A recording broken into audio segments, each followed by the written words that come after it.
अस्सलाम वालेकुम क्लास। हम पढ़े हैं फार्मास्यूटिकल डिस्पेंसिंग और हम पढ़े थे fundamental operations involve in compounding and dispensing. इसमें लास्ट लेक्चर में हमने सॉल्यूशन पढ़ा था।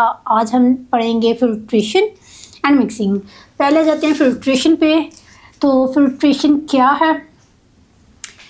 Filtration is the process by which the solid particles are removed from the liquid or gas by passing it through a porous medium which retains solid particles but allows the liquid to pass. Filtration एक ऐसा process है जिससे हम solid particles को remove कर लेते हैं किसी भी लिक्विड से या गैस से।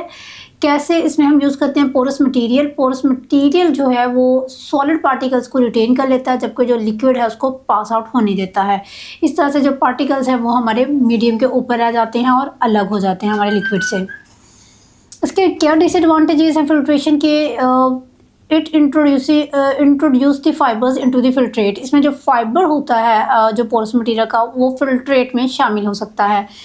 Number 2, it absorb the significant amount of active ingredient. दूसरा ये है कि वो जो पोरस मटेरियल यूज़ कर रहे हैं उसमें भी आपके एक्टिव इंग्रेडिएंट की क्वांटिटी जो है वो एब्जॉर्ब हो सकती है। फिर आ जाते हैं रेट ऑफ फिल्ट्रेशन पे। कौन से फैक्टर्स हैं जो रेट ऑफ फिल्ट्रेशन को इन्हेंस करते हैं? Rate of filtration can be increase by following veg.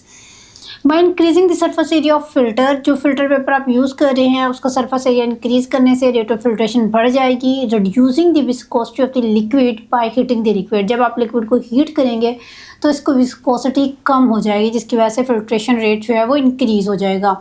Increasing the pressure across the filtering device either by applying the vacuum below it or by increasing the pressure over the liquid being filtered. इसकी example में बुशनर and vacuum pump. इसमें आ रहा है कि जब आप pressure increase करते हैं फिल्टरिंग डिवाइस के इर्द-गिर्द या फिर आप प्रेशर को इंक्रीज कर देते हैं उस लिक्विड पे जो कि फिल्टर हो रहा है तो इनसे भी आपका रेट ऑफ फिल्ट्रेशन इंक्रीज होता है। By using the high porosity filtering mediums such as sintered glass filter और membrane filters। जो आप फिल्टर यूज़ कर रहे हैं membrane filter या sintered glass filter उसकी porosity को increase करने से rate of filtration बढ़ जाता है। Generally, number 3 filter is used for the small volumes for filtration by gravity and number 4 filter for the large volume by vacuum और pressure।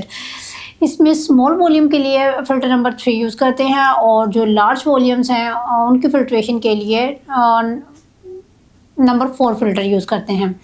Sintered glass filters क्या है? Sintered glass filters are made from बोरोसिलिकेट्स।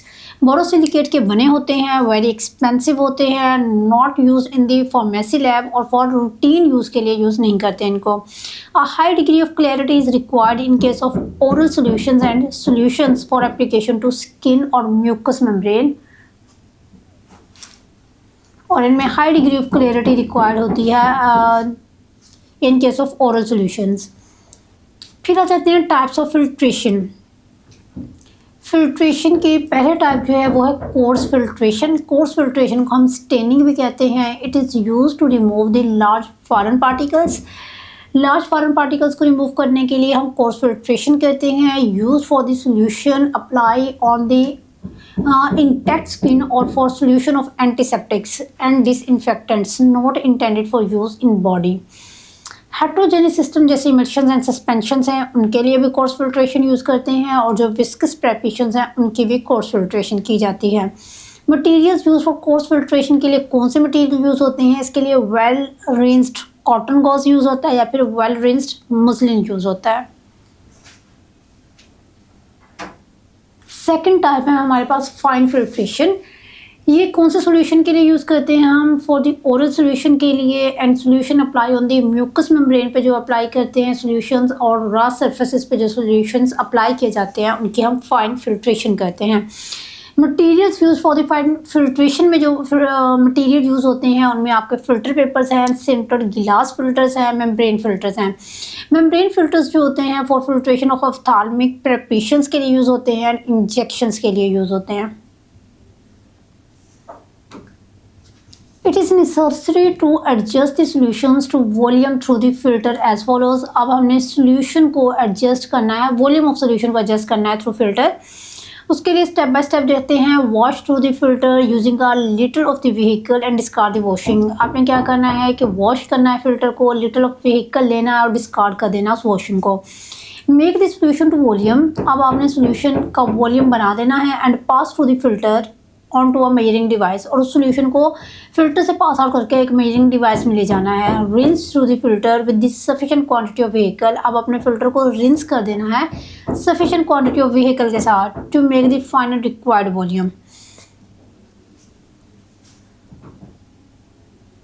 ये था हमारा filtration ख़त्म हो गया। अब हम स्टार्ट करते हैं मिक्सिंग। मिक्सिंग क्यों की जाती है, इसका गोल क्या है? The goal of mixing operation should be to ensure that even distribution of all the ingredients has occurred. Mixing का मकसद ये होता है कि जो इंग्रेडिएंट्स हैं उनकी इवन डिस्ट्रीब्यूशन हो जाए सोल्यूशन में। If a sample is removed from any part of final preparation, it should be identical to a sample taken from any other part of container. अगर आप फाइनल प्रिपरेशन में से कोई पार्ट लेते हैं तो वो बिल्कुल आइडेंटिकल होगा उस सैंपल के जो कि आप कंटेनर के किसी भी दूसरे पार्ट से ले रहे हैं। ये तभी होगा जब इवन डिस्ट्रीब्यूशन होगी पार्टिकल्स की। मिक्सिंग ऑफ लिक्विड्स और मिक्सिंग ऑफ सॉलिड्स, इनको अलग अलग पढ़ेंगे। पहले जाते हैं मिक्सिंग ऑफ लिक्विड्स पे। सिंपली शेकिंग और steering is usually required for mixing one which depend on the viscosity. Liquids को मिक्स करने के लिए सिंपली शेक किया जाता है उनको या स्टीर किया जाता है, ये और ये डिपेंड करता है उस लिक्विड की विस्कोसिटी पे। Minimum stirring is required for low viscosity liquid and vigorous agitation for the high viscosity. अगर लिक्विड लेस विस्कोसिटी है लिक्विड की तो हम सिंपल इसको स्टीर करेंगे, लेकिन अगर विस्कोसिटी हाई है उसकी तो हम रैपिडली विगोरियस उसकी एजिटेशन करेंगे। फिर आ जाते हैं mixing solids with liquids. Solids को लिक्विड्स के साथ कैसे मिक्स करेंगे? In this particle size is important parameter. तो यहाँ पे पार्टिकल साइज एक इम्पॉर्टेंट पैरामीटर है।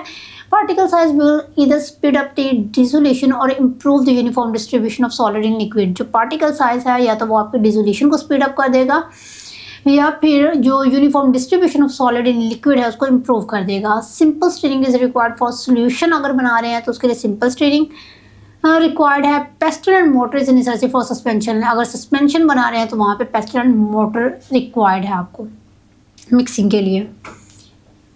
Mixing solids with solids. अब सॉलिड्स को सॉलिड्स में कैसे मिक्स करते हैं? Pestle and mortar is use to mix the small quantity of solid with small quantity of solid effectively.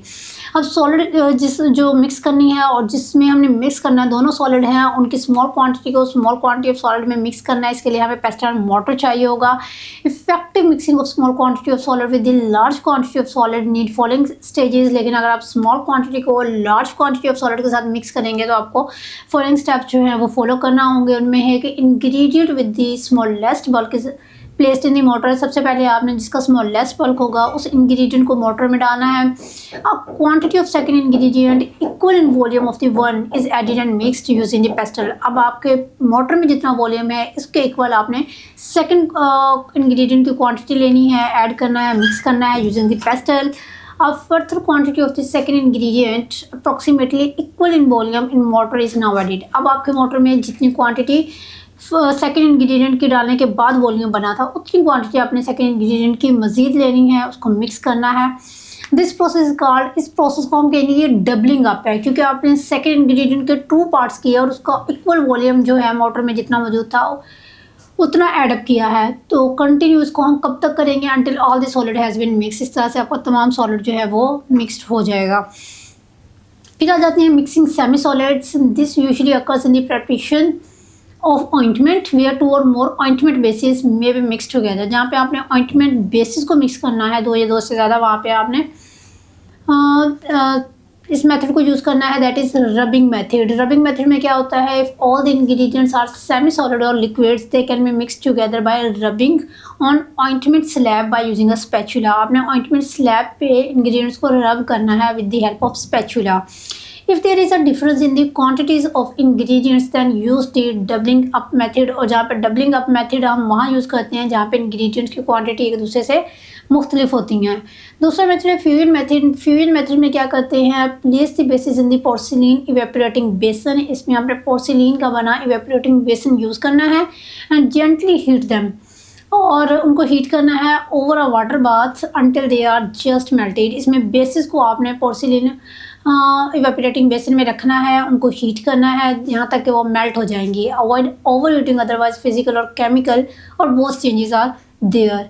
Now remove the bases. अब आपने water bath से remove कर लेना बेसन को and stir the contents gently. और उसमें जो कंटेंट्स हैं, जो बेसिस है, उनको स्टिर करना है जेंटली एंड कंटिन्यूसली करना है until mixture cooled and set. आपका जो मिक्सचर है वो कूल हो जाएगा, सेट हो जाएगा, अदरवाइज सेग्रीगेशन ऑन कूलिंग। ये था मिक्सिंग और यहाँ पे हमारा चैप्टर ख़त्म होता है। अल्लाह हाफ़िज़।